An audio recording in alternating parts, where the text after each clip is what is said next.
Oke, shalom teman-teman. Selamat pagi. Kembali lagi di acara Good Morning Jesus. Memang ada sedikit perubahan jam tayang. Jadi kalau teman-teman kaget loh, kenapa kok jam 6 gitu ya. Jadi memang bukan saya terlambat. Memang ada perubahan jam tayang di mana sejak mulai PSBB ini kita akan berubah dari jam setengah 6 pagi menjadi jam 6 pagi. Ya, jadi itu ketentuan dari panitia, bukan dari saya, bukan juga dari teman-teman, tapi ketentuan dari panitia. PSBB kita akan rubah menjadi jam 6 pagi. Oke, Good Morning Jesus pada pagi hari ini dalam format full sermon. Jadi kita mulai aja langsung. Sebelum kita mulai dengan doa, saya ingin mulai dengan sebuah cerita terlebih dahulu. Saya pernah membaca sebuah quote, katanya, kononnya quote ini itu ditulis dari ditemukan atau didapatkan dari anonimus pada sebuah batu nisan. Jadi bukan pada kayak kita lihat di internet dan sebagainya. Ya, mungkin kita membacanya di internet, tetapi katanya quote ini ditemukan pada batu nisan. Mungkin teman-teman pernah dengar. Ini gini, di batu nisan itu tertulis kata-katanya seperti ini. Ketika pada masa waktu aku kecil, aku itu ingin merubah seluruh dunia ini untuk menjadi lebih baik. Namun aku menyadari dengan berjalannya waktu, ternyata aku tidak bisa. Maka aku akan melakukan itu ketika aku remaja. Namun ketika remaja, dia ingin mengubah negaranya untuk menjadi negara yang lebih baik. Namun ketika dia berusaha pada waktu momen remajanya, dia tetap tidak mampu merubah negaranya menjadi lebih baik. Maka dia berjanji, aku akan melakukan, oke lah, aku negara gak bisa, aku akan merubah kotaku menjadi kota yang lebih baik. Ketika dia dewasa, dia berusaha melakukan hal-hal sosial dan sebagainya, melakukan program-program, tapi ternyata juga tidak bisa merubah kotanya menjadi kota yang lebih baik. Maka dia berjanji ketika dia udah dewasa, dia bilang, aku akan merubah, aku tidak mampu merubah kotaku. Maka aku akan bersepakat, aku akan berusaha di masa tuaku, aku akan merubah keluargaku. Dia bilang seperti itu. Saudara, ketika dia sudah tua, dia berusaha merubah keluarganya, namun ternyata juga tidak bisa. Dan ketika dia sudah tua dia tidak bisa merubah keluarganya, dan dia sudah di detik-detik kematiannya, dia berpikir di dalam dirinya, mungkin kalau sejak awal aku merubah diriku, aku akan mungkin merubah dunia. Ini mungkin, ini saya bahasakan dengan gaya bahasa sehari-hari, tapi mungkin kata-katanya kurang lebih seperti itu.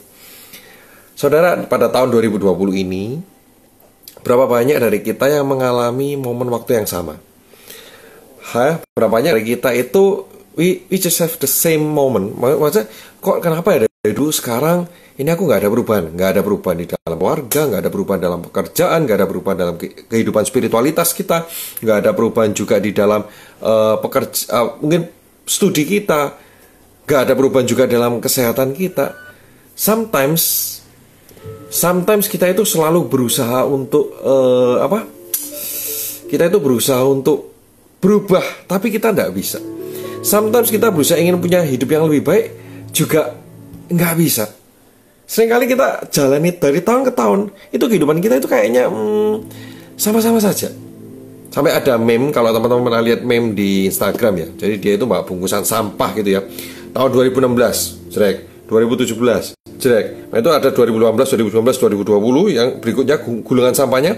Cuma dikatakan gini, ini the same me, ya, dikatakan seperti itu.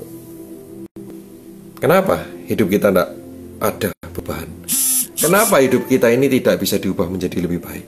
Kenapa kita tidak ada progres di dalam pekerjaan maupun dalam pemulihan keluarga? Maka pada pagi hari ini, Firman akan berbicara tentang transform your pattern. Rubah pola hidupmu. Mari kita akan berdoa. Bapa, Putra, dan Roh Kudus, amin. Mengucap syukur Bapa di surga untuk kasih karunia-Mu. Ketika pada pagi hari ini kami boleh tetap bangun memuji dan menyembah Engkau Tuhan bersama dengan para viewers GMJ. Kami bersyukur Kau berikan satu hari baru lagi ketika kami dengan kesehatan kami datang kepadamu. When we come to the Lord, we can praise and worship you because we want to hear the words of God. Because we believe words of God will change our character into Christ-like characters. Karena kami percaya Tuhan, hidup kami juga bukan berjalan hanya mengikuti pengertian kami, tapi kami berjalan based on your plan, Jesus. Because we believe there is a hope, there is a bright future, there is a good future for us when we walk with you. Terima kasih Tuhan. Dan biarlah kau boleh buka, open our heart, Lord, to your words. Please Lord, open our heart. Karena kami ingin menyerahkan seluruh hati kami, karakter kami, pemikiran kami, bukan berdasarkan our own understanding, but we want to know your understanding, we want to know your guidance. Thank you Jesus. Kita akan serahkan pemberitaan firman pada pagi hari ini ke dalam tangan-Mu. Kemuliaan kepada Bapa dan Putra dan Roh Kudus, seperti pada permulaan, sekarang, selalu, dan sepanjang segala abad. Amin. Bapa, Putra, Roh Kudus. Amin. Oke. Dikatakan tadi berbicara tentang transform your pattern. Sayangnya kita ambil dari kitab Roma bab 12 ayat 2. Ya, kita akan bacakan sekali lagi di sini. Sekali lagi saya akan bacakan dalam bahasa Inggris. Kalau mungkin teman-teman yang baru join, kenapa kok dalam bahasa Inggris? Karena sometimes the translation in English itu lebih jelas daripada dalam bahasa Indonesia. Tapi tetap kita akan juga terjemahkan dalam bahasa Indonesia. Oke, Roma 12 ayat 2. Dikatakan, saya akan bacakan. Do not conform to the pattern of this world, but be transformed by the renewing of your mind, then you will be able to test and approve what God's will is, His good, pleasing, and perfect will. Artinya apa? Kalau teman-teman baca ayat ini, itu pernah berbicara tentang janganlah kau berubah mengikuti pola dunia ini, pola, pattern of this world. Jangan mengikuti apa yang pengertian dunia ini, apa yang diajarkan oleh nilai-nilai dunia ini. Tetapi kamu memperbarui pikiranmu ya, di dalam Dia tentunya. Dan dari sana kita bisa menguji apakah setiap tindakan kita itu berdasarkan kehendak Allah. Karena kehendak Allah itu adalah yang baik dan yang benar. Dan kehendak Allah itulah yang akan membuat kita itu jalan sesuai dengan rencananya. Kurang lebih seperti itu ayatnya. Saya akan pakai bahasa sehari-hari. Nah, jadi kalau selama ini saudara, kalau kita hidup, kita tidak ada perubahan. Hidup itu kan ada progres.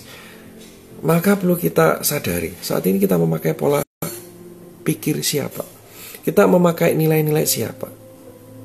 Contoh, ketika seorang teman saya sampai usia mungkin 30-40 tidak punya pekerjaan yang mapan.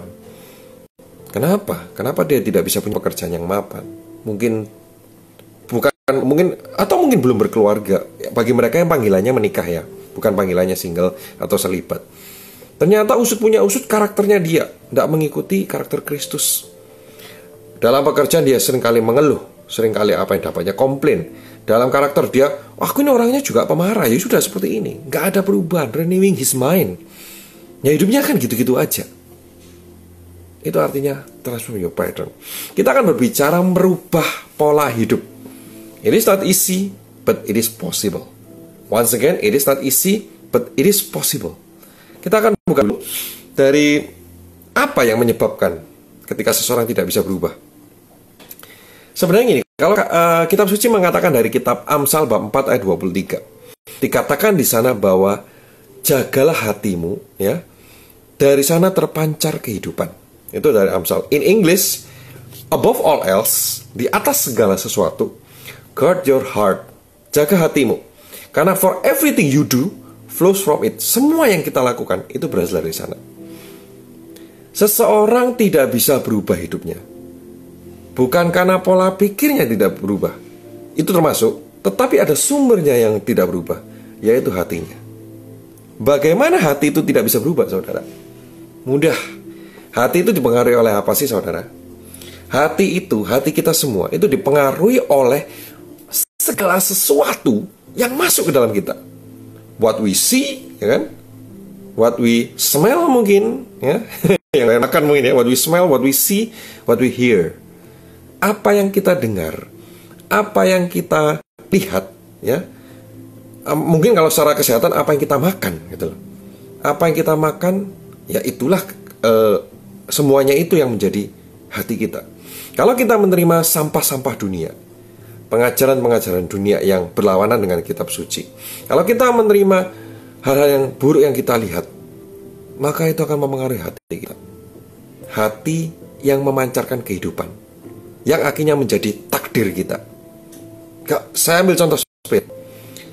Ketika ada seorang remaja, ini kasus kisah nyata ya. Ketika seorang remaja, melakukan hubungan seks di luar nikah, usianya mungkin masih SMP.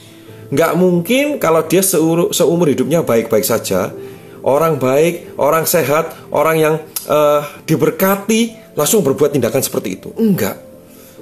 Pasti ada bibit-bibit yang ditanamkan. Pasti ada, for the whole of his life, I believe, maybe dia belajar pornografi, dia melihat pornografi, dia mendengar tentang pornografi, guyonannya buat seks terus, sehingga itu membentuk hatinya, dan itu menjadi tindakannya.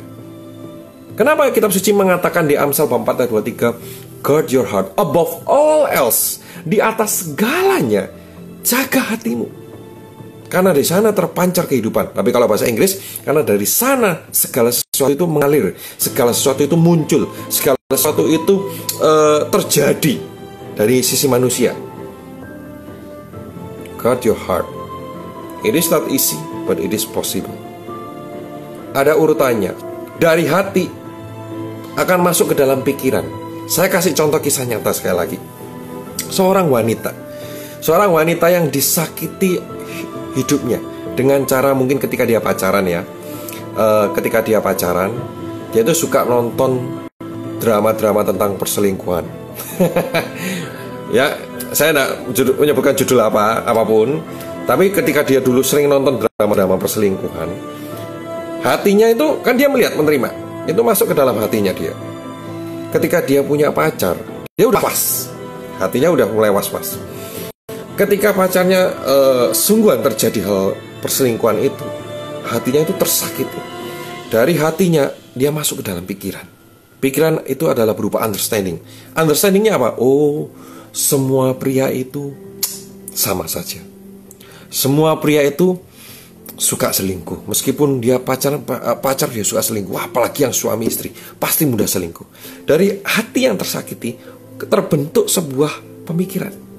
Dari sana dia punya habit, dari pikiran ke arah tingkah laku. Habitnya apa? Ketika dia didekati oleh seorang cowok lagi misalnya gitu ya, habitnya dia selalu menjauh. Dia nggak suka nyaman dengan laki-laki. Dari habit akan menjadi karakter. Karakter ketika apa? Ketika dia ketika dia didekati cowok lagi, misalnya ada cowok lain yang mau mendekati dia, kan dia nggak mau. Dia udah terbiasa. Pokoknya gue anti cowok. Karakternya adalah anti cowok. Dari karakter akan terbentuk takdir.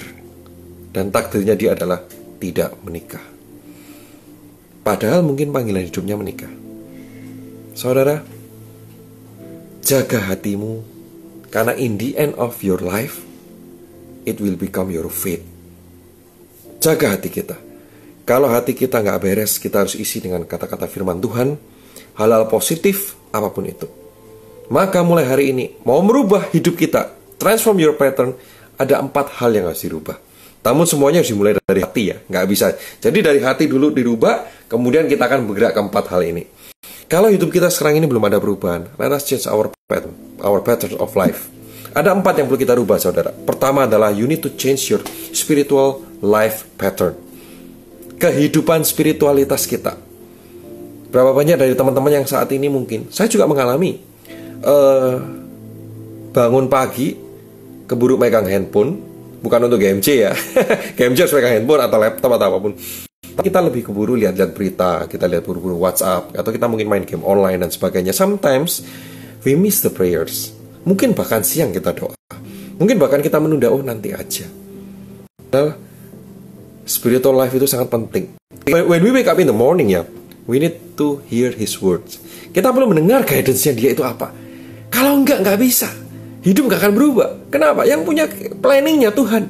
Dan Tuhan ini mau mengkomunikasikan kepada kita. He tries to communicate His plan to us every day. What you should you do today. Kemudian terus apa lagi ya? Apa yang harus kita lakukan? What we need to choose in this any life option today. Apapun lah itu. First time in the morning. Kalau orang-orang bisnis, dalam Instagram bisnis dikatakan bahwa ide-ide baru muncul itu ketika bangun pagi, early in the morning. Bukan ketika malam hari di mana mereka harus belajar, bukan. Tapi kadang-kadang in the morning. Ketika mereka nge-gym, mereka dapat ide. Ketika Warren Buffett itu idenya ketika pagi hari dia baca berita, dapat ide-ide lagi bisnis baru. Mungkin Tuhan juga sering kali berbicara. Penyelesaian masalah kita itu terjadi pada pagi hari. Transform your spiritual life. It means you need to fix your prayer. We need to fix our prayer. Kalau kita memang nggak bosen doa, kita coba cari modifikasinya. Loh, namanya manusia pasti bisa bosen. Saya juga pernah bosen. Doa biasa, kok doa biasa ini bosen banget kayak gini. Oke, coba saya pakai musik. Oke, musik ini udah lama bertahun, sudah bosen. Saya mau coba kontemplasi. Oke, aku lama coba. Aku coba buat jurnal doa dan sebagainya. Tuhan memberikan kita creativity to transform our life pattern, our spiritual pattern. Maka pada pagi hari ini, yuk kita buat spiritual pattern yang baru, ya. Kehidupan doa yang baru. Bangun pagi kita doa, temukan cara-cara indah bersama dengan Tuhan. Kalau cara saya biasanya praise and worship, mungkin teman-teman punya cara yang lain. Temukan cara yang indah bersama dengan Tuhan. Second, kita akan berbicara transform your pattern, merubah pola hidup itu di dalam pekerjaan, di dalam studi.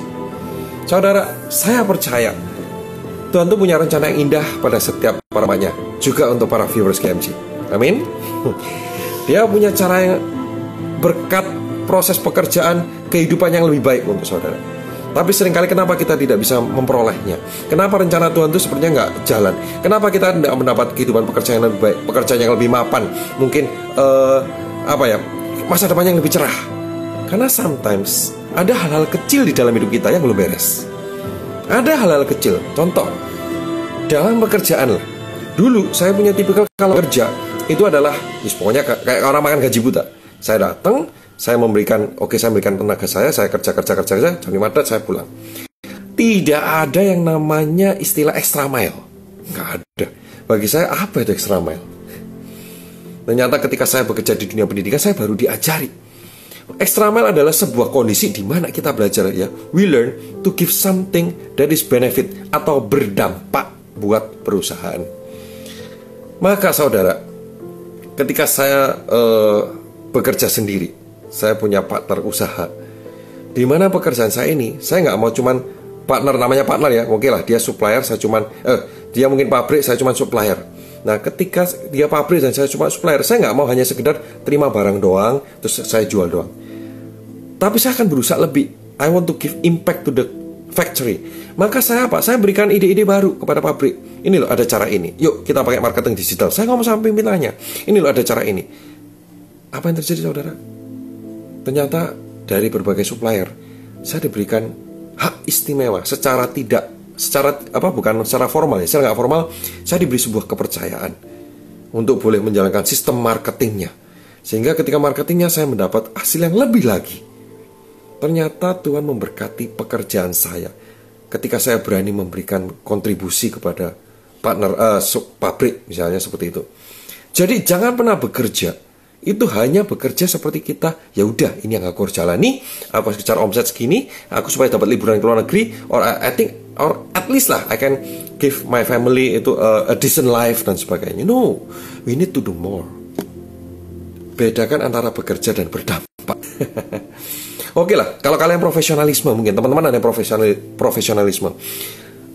Maybe like 8 to 5. It is the only time that we need to work.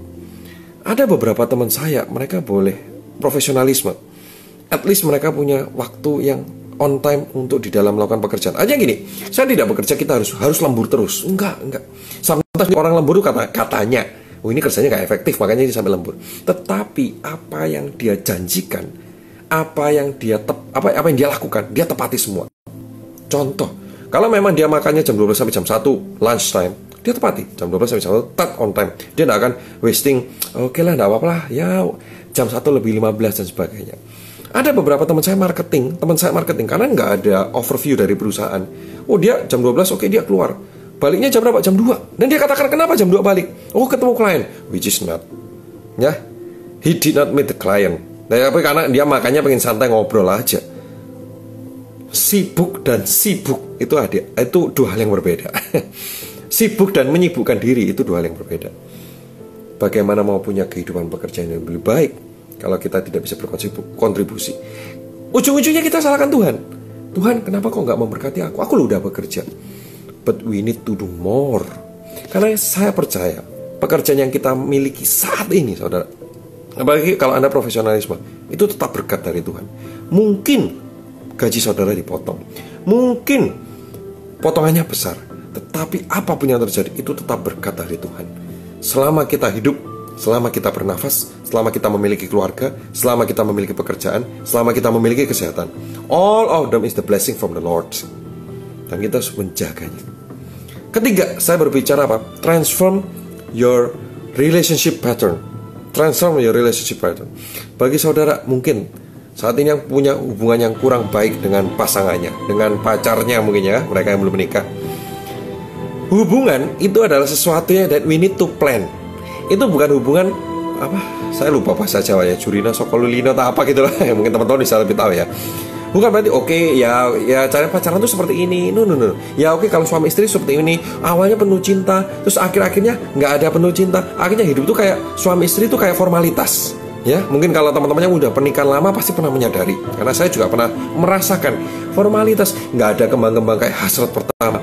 Padahal Yesus itu adalah kasih, dan Yesus itu so passionate ya for us, ya, for human being. Maka we need supposed to have the same love to our spouse. Karena kalau menurut sakramen pernikahan, kan pasangan hidup itu kan tanda kehadiran Tuhan, ya kan? Nah, artinya apa, saudara? We need to plan our relationship pattern. Tahun ini hubungan mau dibawa kemana? Oke lah kalau saudara mau candlelight dinner with during anniversary birthday, it's fine, it's good, it's nice. Tetapi kalau kita mau hubungan ini mau dibawa kemana? Apakah diplanningkan? Misalnya kita mau punya anak, kita mau sepakat, atau mungkin kalau pasangan suami istri, kita mau sepakat yuk tahun ini kita nabung bersama, we will travel to Japan, to Korea. Mungkin saat ini nggak bisa ya, we will travel to living room or to dining room. Ya, beberapa teman saya gitu, dia planning, dia buat makan, dia masakin istrinya. Every little moment with your spouse, we need to plan it. Bukan nantilah, tak pikir ya, kita jalani saja. Tuhan tidak pernah menyarankan setiap manusia untuk hidup, tak jalani saja. Tuhan selalu mengatakan, plan your life, let the result itu bring it to God. Planningkan hidup kita, hubungan kita, dan bawa hasilnya kepada Tuhan. Bukan kita yang menentukan hasil.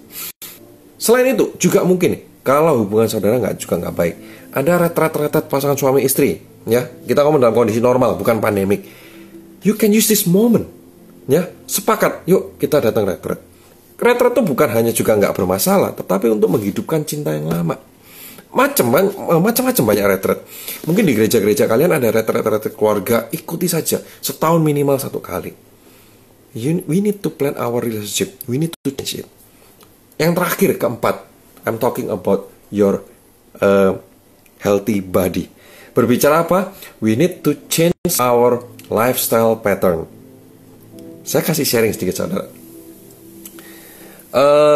Ada seorang anak SD, elementary school. Ya, nggak kecil-kecil banget. Dia maybe around grade 5 or grade 6. Dan dia selalu berkata kepada mamanya, kalau pergi ke mall, dia selalu minta uang. Bukan untuk nonton, ya, watching movie, no. Tapi untuk beli minuman-minuman manis yang ada bulet-buletnya. Teman-teman tahu ya minuman apa? Saya tidak mengatakan bahwa kita nggak boleh minuman seperti itu. Saya juga minum cukup sering, ya. Tapi nggak seminggu sekali. Nah, anak SD ini dia kalau weekend, every weekend dia tuh beli minum, bahkan sampai 2-3 kali. Saudara, we need to change our lifestyle pattern. Kenapa? Karena Kitab Suci sudah mengatakan. In 1 Corinthians chapter 6 verse 19 dikatakan di sini, ya. Do you not know that your bodies are temples of the Holy Spirit, who is you, whom you have received from God? You are not your own. Artinya apa?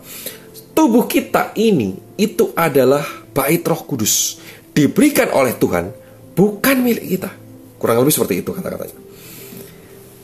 Ada dulu ketika ada sebuah ajaran sesat yang mengatakan bahwa tubuh ini jahat, maka dia lebih mendukung bunuh diri. Itu ada dulu ajaran sesat di zaman ya pokoknya dulu ya. Nah, saudara, saat ini kita percaya bahwa kita punya tubuh, itu adalah pemberian.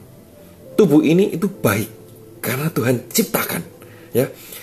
Satu hal, saudara, yang perlu kita ketahui, in the beginning, in the Genesis, Bible in the chapter of Genesis, dikatakan di sana bahwa semua diciptakan oleh Tuhan. Semuanya dengan kata-katanya, ya. Dikatakan sana mulai dari bumi, langit dikatakan jadilah terang. Kemudian dipisahkan terang dari gelap. Jadilah bumi, jadilah tanaman, jadilah hewan. Semuanya word of God. Semuanya hanya dari perkataannya saja. Only the body of human itu diciptakan dari tangannya katanya. Dari tangannya dia mengambil debu, ya, membentuk manusia. Kemudian dia memberikan nafas kehidupan. Binatang tidak dikatakan dibentuk kadal, kemudian diangkat dan diberikan nafas kehidupan. Gak dikatakan juga dibentuk pohon durian, kemudian diberikan nafas kehidupan. Bentuk dia adalah living things, but only human being dibentuk dengan tangannya dan diberikan nafas kehidupan. Berbicara apa? Tubuhmu adalah tubuh yang sangat berharga, temple of the Holy Spirit. We need to take care of it. Dengan apa? Jaga makanan kita. Berapa banyak anak-anak Tuhan yang rencana Tuhan tidak jadi melalui dia. Rencana Tuhan nggak batal, saudara, tetap jalan, tapi tidak melalui dia karena dia sakit. Sakit bukan karena diizinkan oleh Tuhan, tetapi karena pilihan hidupnya. Saya punya teman pelayan Tuhan yang luar biasa.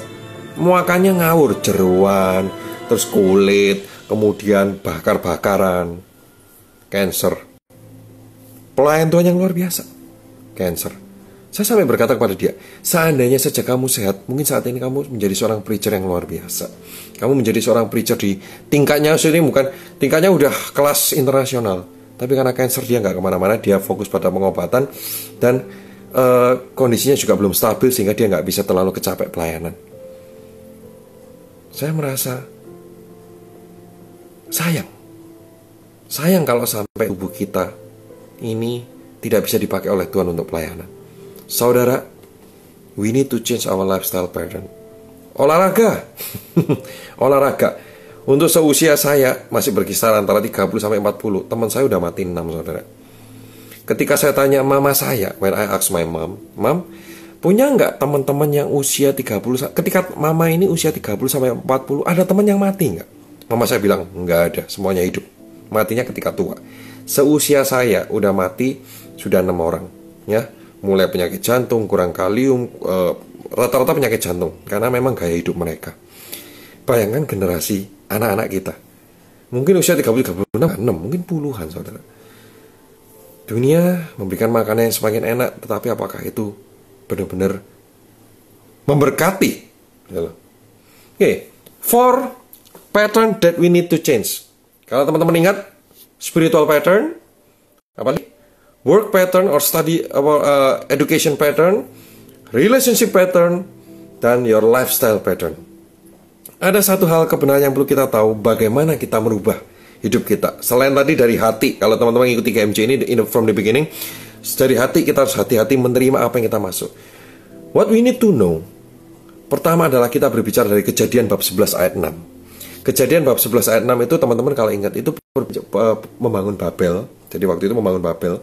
Waktu itu Tuhan berkata kepada manusia, dikatakan mulai dari saat ini tidak ada yang tidak bisa mereka lakukan. Ini adalah sebuah pernyataan, sebuah ketegasan dari Tuhan. Manusia punya kekuatan di dalamnya untuk merubah hidupnya. Kekuatan itu sudah diberikan oleh Tuhan, not from the human being itself, tetapi from God. Kejadian 11 ayat 6. Mulai hari ini, apapun yang mereka lakukan, tidak ada yang tidak dapat terlaksana. Lihat, tidak ada yang tidak dapat terlaksana. It means that you have the power to change your life. Jangan sampai kita tentunya bersama dengan Tuhan, ya. Jangan sampai kita hidupku ya kayak gini-gini. Aku umur 50, pekerjaanku ya segini-gini aja. Kalau mau umur 99 pun, Tuhan rubah pekerjaan kita pun bisa. Mau enggak kita merubah hidup kita?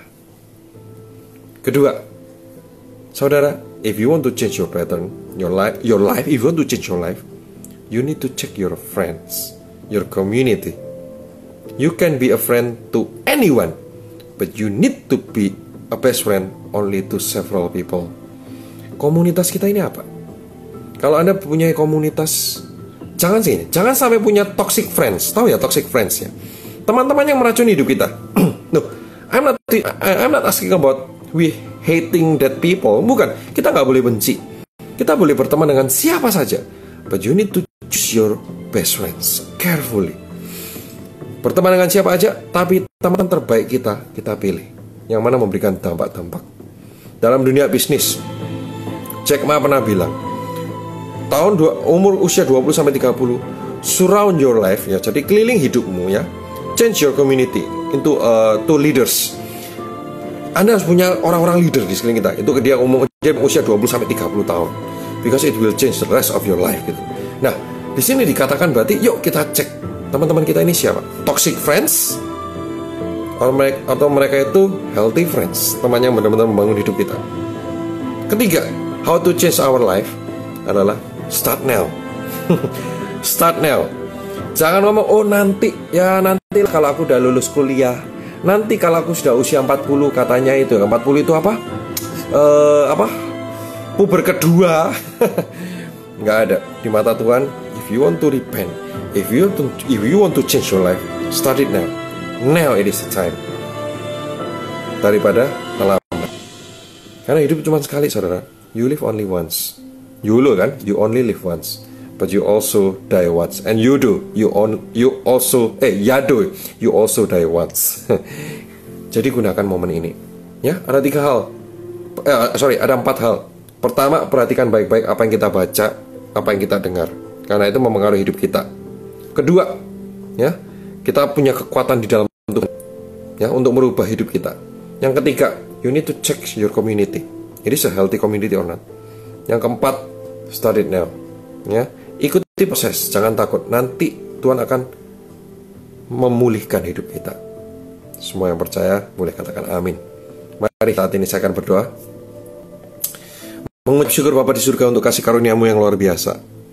Terima kasih Tuhan ketika Kau boleh mendengar, kami boleh mengetahui kebenaran firman-Mu, bahwa hidup kami telah Kau ciptakan bukan hanya untuk hidup biasa-biasa saja. Hidup kami adalah hidup yang penuh dengan dampak. Hidup kami adalah hidup yang penuh dengan berkat. Berkat itu bukan masalah materi Tuhan, tetapi berkat itu adalah harapan, iman, kasih yang Kau bawa bersama, yang Kau gandeng kami Tuhan menuju hal-hal tersebut. Kami juga percaya sudah menerima karunia Roh Kudus, di mana karunia ini akan membawa kami kepada kekudusan dan kepada surga sejak kami dibaptis. Kiranya Tuhan, Kau boleh ubah hidup kami. Kau boleh berikan kekuatan di dalam merubah gaya hidup doa kami Tuhan, yang seringkali malas atau asal-asalan atau seperti formalitas, nggak ada passion untuk dekat kepada Engkau. Berikanlah kami kasih-Mu Tuhan Yesus. Kami juga berikan kekuatan untuk merubah gaya hidup di dalam pekerjaan dan studi kami. Seringkali kami mungkin menerima pekerjaan ini sebagai hal-hal yang kami nggak ada kontribusi, tapi kami lakukan seperti take it for granted. Kami sia-siakan, dan kami hanya berharap pada akhir bulan terima gaji doang, tapi nggak mau melakukan lebih. Tapi biarlah kami boleh bekerja sebagaimana perusahaan ini adalah milik-Mu Tuhan. Kau boleh berikan kekuatan pada kami juga untuk merubah pola hubungan kami dalam rumah tangga maupun di dalam pacaran. Biarlah pola hubungan kami adalah pola hubungan kekudusan, bukan pelampiasan nafsu. Supaya kami juga Kau boleh berkati, bimbing kami Tuhan dalam hubungan suami istri. Kami boleh menjadi suami istri yang saling mencintai lebih dan lebih lagi, menemukan keunikan pasangan, menghargai setiap momen bersama. Dan kami juga boleh menjadi contoh bagi para pasutri yang lain. Dan kami juga minta kekuatan Tuhan, Kau boleh rubahkan gaya hidup kami. Selama ini kami yang tidak pernah menghargai tubuh kami, dengan cara tidak pernah berolahraga, menjaga kesehatan. Mungkin kami merusak tubuh kami dengan rokok, minum-minuman keras. Dan biarlah pada momen ini Tuhan, kami menjaga tubuh ini supaya bisa Kau gunakan menjadi berkat. Karena tubuh ini bukan menjadi milik kami sendiri. Tubuh ini adalah bait Roh Kudus-Mu yang Kau gunakan untuk menjadi berkat bagi banyak orang. Terima kasih, dan kami juga bersatu hati Tuhan, anak-Mu bersatu hati, berdoa untuk para viewers di luar sana. Bagi mereka juga yang saat ini mengalami kesulitan-kesulitan ekonomi, Tuhan berkata bahwa kiranya kita harus menjaga belajar. Sebagaimana dalam retret agung puasa, menjaga nafsu, maka kita juga, Tuhan menginginkan kita untuk juga belajar untuk mengatur perekonomian, menjaga nafsu kita. Bagi mereka mungkin saat ini yang merasa dirinya mungkin rindu akan pasangan hidup, dan kiranya Tuhan juga berkata bahwa kita harus menjaga tubuh kita, merawat tubuh kita dengan baik, perbaiki karakter-karakter kita. bagi mereka saat ini yang mengalami sakit penyakit. Saat ini kami juga berdoa kepada Engkau Tuhan, Kau boleh sembuhkanlah mereka. Biarlah nanti biarlah kesembuhan ini sesuai dengan kehendak-Mu. Dan apabila mereka boleh mengalami kesembuhan itu juga akan menjadi saksi Tuhan, saksi kebaikan-Mu yang luar biasa. Terima kasih Tuhan, terima kasih. Terima kasih atas sabda pengetahuan-Mu. Terima kasih untuk kebaikan-Mu. Terima kasih untuk pagi hari ini. Dan kami akan jalani hari ini bersama dengan Engkau, sehingga hidup kami berubah menuju masa depan yang penuh pengharapan bersama dengan Engkau. Terima kasih. Segala kemuliaan bagi Allah Bapa, Putra, dan Roh Kudus, seperti pada permulaan, sekarang, selalu, dan sepanjang segala abad. Amin. Dana Bapa dan Putra dan Roh Kudus. Amin. Oke, terima kasih saudara sudah join di KMJ pada pagi hari ini. Ya. Jadi mungkin ada sedikit beberapa pengumuman yang teman-teman mungkin belum tahu atau mungkin sudah tahu. Jadi KMJ tetap dimulai Senin sampai Sabtu. Berubah format, Senin, Rabu, Jumat akan berubah full sermon. Terus kemudian hari Selasa, Kamis, dan Sabtu itu akan bersama tim worship pada masing-masing keluarga. Kalau misalnya suaminya bisa memusik, istrinya bisa bawain firman, tapi karena keluarga saya nggak ada yang bisa musik ya, jadi memang saya ditempatkan di full sermon pada hari Senin mostly. Nah, kemudian juga nantikan GMJ berikutnya jamnya jam 6 saudara. Jadi selama PSBB ini ada perubahan jam. Jadi teman-teman kalau jam setengah 6 tadi udah menunggu, kok nggak ada event, nggak ada apa, bukan terlambat. Tapi memang perubahan jam tayang menjadi jam 6 pagi seperti itu. Jadi teman-teman bisa, mereka yang work from home bisa juga ikut mendengarkan. Semoga hari ini firman Tuhan menguatkan kita semua. Enggak teman-teman, karena firman Tuhan ini juga menegur saya, karena firman Tuhan adalah pedang bermata dua. Jadi nggak hanya menguatkan teman-teman, tapi juga menguatkan hidup saya. Oke, saya akan menyapa beberapa teman-teman yang udah join ya. Untuk Kakak Henry, jadinya dia yang tadi yang menyapa. Ya, halo Kakak Henry dan Albertas. Morning Budi, morning Kak Albert. Kemudian ada juga Mario Chandra, Nita Cho, Yunus, Francisca, Diana, ada Vidone, Imelda Yolman, Jane Unik. Namanya Jane kayak pembimbing kami ya. Tante Jane. Ya, Gracian Edi, kemudian ada Mon ya. Kemudian ada Pet Baur, Jeffrey Manole, Dental Land Klinik Surabaya. Ada Jubilee ya, senyumannya luar biasa. Ada Are, Julia Ping. Kemudian ada Hani, ada Rayari, Riri Iskandar, Disa Putra, sahabat plastik. Wah, kelihatan jualan plastik ini. Ada Januar, temanku juga. Robert Sufoldi, Tor Wisiransun. Ada Kak Hendy ya, Dokter Gigi pagi, Ko Hendy, Jessica 24, Susan Lin, Wilson, Bisa Elsa, kemudian Hermini, Omah Batik Mas, Devi Price, Irene Holly. Ada Grenaldo lagi, ada Edi, Mami Watson, ya, good morning semua. Jenny Teguh juga, ada Stefanio, Ang Darwin, Eni Darwin, oh sama, Jenny Teguh, thank you juga untuk senyumannya. Nila Taresia, Jenny Artono juga, kemudian Stefania, thanks Ko Budi, thanks juga ya untuk Stefani. Tetap setia sama Tuhan, setia pada KMJ. Semoga firman-firman Tuhan juga menguatkan hidup kita. Thanks atas firman-Nya mengingatkan saya lagi. Thank you juga Kak Andy. Puji Tuhan. Kemudian thank you Ko Budi for ministry this morning. God bless you Ko from Lombok and have a blessed Monday. God bless you too ya. Tetap doakan kita semua tim KMJ. Semoga tetap setia melayani. Ada sedikit lebih relax karena jam 6. Which is supposed to be like 5:30. Ini Kenny dari SCTS ko. Oke. Oh salam ya, salam Ken ya. Dari SCTS juga barusan Paul Katolik ya kemarin sempat ikut ya. Kemudian ya itu semua. Ada MW ini juga. Jadi 1984. Oke guys, thank you semua untuk udah join pagi ini, cukup banyak ya, 40 orang lebih. Semoga kita juga stay healthy, work from home. Bagi teman-teman kalau memang harus terpaksa keluar ya benar-benar untuk kepentingan penting. Stay healthy, jaga tubuh kita, jangan sampai kita sakit, karena justru tubuh kita ini pakai Tuhan untuk pelayanan. Jadi ya stay safe lah pokoknya. See you tomorrow. God bless you all. Amin.